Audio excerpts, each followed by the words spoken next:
Essa questão aqui eu creio que foi a que pegou um pouco no pé de vocês, né?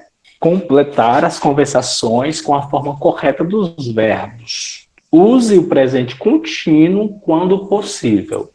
Use o be going to quando você não pode usar o presente contínuo.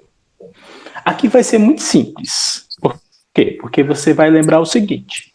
Você vai utilizar o presente contínuo, né, no sentido de futuro, quando você tem a data e o local no qual você faz aquela ação. Tudo bem? Você utiliza o presente contínuo no sentido de futuro, quando você tem a data e o local no qual você vai fazer a ação. Pronto, tranquilo. Olha o number one. O que é que o estudante A diz? Are you going out tonight? Tonight aqui é uma expressão de tempo que especifica aquele tempo ali, ó, à noite, hoje à noite. Por isso eu utilizo o presente contínuo e não o be going to. Certo? Are you going out? Are you going out tonight? Você vai sair hoje à noite? E a resposta do estudante B? Yeah. I'm taking my girlfriend to the Harvard Grill for dinner tonight for her birthday. Opa, temos um lugar aqui. Qual é o lugar? O Harvard Grill. Então eu vou utilizar o presente contínuo, porque ó, eu vou levar a minha namorada para o Harvard Grill para jantar hoje à noite, né, em comemoração do aniversário dela. Tá sendo claro? O uso do presente contínuo e continua, para ficar mais claro ainda. I'm picking her up in 30 minutes. Opa, temos um tempo aqui, especificando um tempo em 30 minutos. Ok, então você utiliza o presente contínuo. Eu vou, né, pegá-la, né, dentro de 30 minutos. E aí o estudante A continua. O estudante A. Bem, wow, that place is fancy. Aquele lugar, o que significa fancy? Chique. Significa chique. Aquele lugar é chique. It's going to be expensive. Expensive indica um lugar? Expensive indica uma data, um tempo? Não. E aqui eu vou utilizar o be going to. É caro mesmo. Pronto. It's going to be expensive. Aqui eu utilizo o be going to. Por quê? Porque não é um lugar, não é uma data. Se fosse, eu utilizaria o presente contínuo. E o estudante B? Yeah, but she's going to love it. Pronto. Não temos um lugar, não temos uma data. Então, presente, o futuro com be going to. Sim, ela irá amar isso. Ela irá amar isso. Ok? 2. Vamos lá para 2. Né? O professor não teve... ok, vamos lá. Are you doing anything interesting tomorrow tonight? Você vai fazer alguma coisa interessante amanhã à noite? Está especificando um tempo aqui? Está especificando um tempo, que é amanhã à noite. Então, aqui você vai utilizar o presente contínuo. Tá? E o estudante B? Geralmente, na verdade, yes, I'm meeting some friends at 8 to go to a concert. Sim, eu irei conhecer alguns amigos às 8 para ir para um concerto. Aqui nós estamos especificando o tempo, não é? It's going to be so much fun. Vai ser muito divertido. Vai ser muito divertido. Aqui nós temos o futuro com be going to. No 3, né? We are playing softball tomorrow. Nós vamos jogar softball, esse tipo de esporte, não me recordo agora o que é. Nós vamos jogar, não é? O esporte amanhã. Do you want to join us? Você quer se juntar a nós? O B. Claro. That sounds like fun. What time are you getting? What time are you getting together? Que horas você vai se reunir com o pessoal? Aí vai falar aqui sobre o tempo. We are meeting, nós vamos nos encontrar at 11. We are meeting at 11. But I heard it's going to rain. Opa, futuro com be going to. Mas eu ouvi que vai chover. Tem alguma previsão sobre uma chuva aí, tá? Então, novamente, presente contínuo, se aparecer na prova para você usar, você vai focar, observar se tem o lugar, não é? Data e tempo. Tempo. Não, caso não tenha isso, nada disso, você utiliza o be going to para indicar o futuro ali tranquilamente. Certo? Parece ser confuso, mas não confundam muito. Coloquem na cabeça de vocês apenas essas regrinhas que a gente está colocando aqui. Tá? Presente contínuo e o be going to. Sobre os anos, write the years in numbers or words, não é? Nós temos 2010, né? 1904, 1904, 2008, 2008, 1977, 1977, né? E aí você tem 1982, você diz 1982, 2006, 2006 ou 2006, 2013, 2013 e de 1998, 1998. Os anos em inglês vocês tiraram de letra com certeza, tá? Caso haja alguma questão na prova sobre os anos. Dúvidas, perguntas? Ok? A pronúncia tá ok dos números e tal? Professor. Yes, Alisson. Professor. Oi, tô ouvindo. Olá. Professor, tem uma dúvida.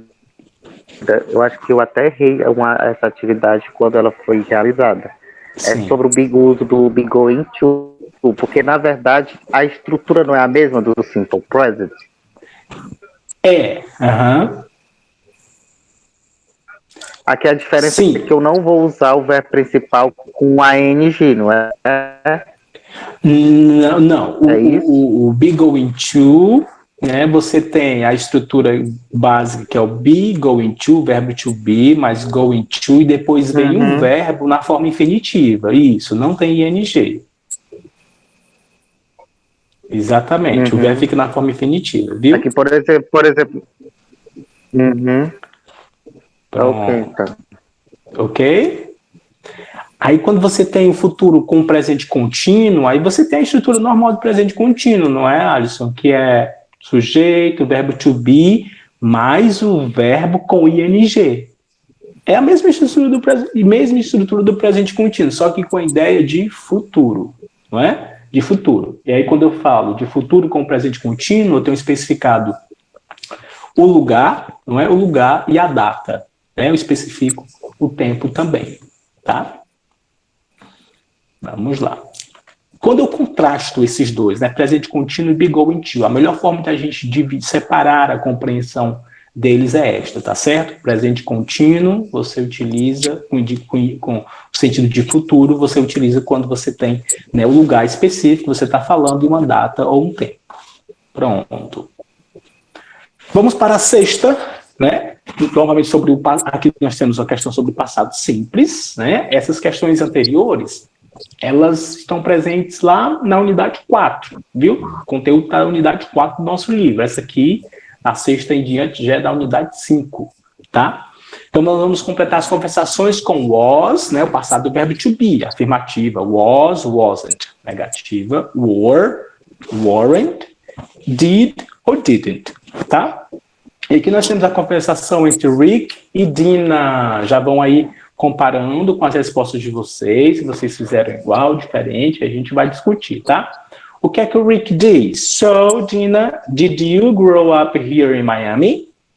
E a Dina responde, não é, de forma curta. Como é que ela vai responder essa pergunta? Yes, I did. Sim, eu cresci. But we were born here. Mas nós nascemos aqui, né? Então, be born, né? Nascer no passado, we were born. Nós nascemos. Isso no plural. Se fosse no singular, seria I was born. Eu nasci. Não é? E aí continua. My sister and I, olha só, são duas pessoas, plural, então eu vou utilizar novamente were. My sister and I were born in Puerto Rico. Minha irmã, né, e eu, nós nascemos em Porto Rico. And we moved here when we were kids. Nós nos mudamos para cá quando nós éramos crianças. E o Rick faz a pergunta. So, did you study English when you were in school in Puerto Rico? Você estudou inglês quando você era, né? Você estava na escola em Porto Rico? Por que a minha pergunta aqui não é com was ou não were? Por que eu não coloco aqui ao invés de did, gente? Por que eu não coloco were? Por quê? Me expliquem. Alguém? Eu vi muitas dúvidas com relação à utilização do verbo to be como verbo auxiliar para pergunta, ao invés de utilizar o verbo auxiliar did. Você não vai utilizar o verbo to be, que indica o estado, não indica a ação, em uma pergunta em que você tem um verbo study ou qualquer outro verbo que indique ação. Se você tem um verbo na sua pergunta que indica ação, né, a pergunta no passado, o verbo auxiliar utilizado para fazer essa pergunta é quem, gente? Did. Did you study English? Você estudou inglês? Certo? E aí, continuando. A Dina responde, yes, we did. Sim, nós estudamos. Yes, we studied English. Se aqui a Dina fosse responder de forma completa, né? Mas a resposta aqui está curta. For a few years, por alguns anos. But we didn't, olha a forma negativa, we didn't really learn English until we came here. Mas nós não aprendemos inglês até nós, né, até a gente se mudar para cá. Ok? E aqui nós temos o Rick. Wow, and now you speak English better than I do, and I was born here. Né? Agora você fala inglês melhor do que eu, e eu nasci aqui. Dúvidas sobre esse conteúdo? Passado simples, com o verbo to be, não é? Um verbo que indica estado aqui, com um verbo que indica ação. E aí essa estrutura aqui vai ser muito importante para vocês fazerem a produção textual de vocês, certo? A provinha de produção textual, que vai também, não é, ser utilizada para a prova oral. Esse aqui é o conteúdo gramatical principal. Vamos prosseguir, então. Yes. No caso do born, ele só aceita o was. Ok. Ótimo, Nayana.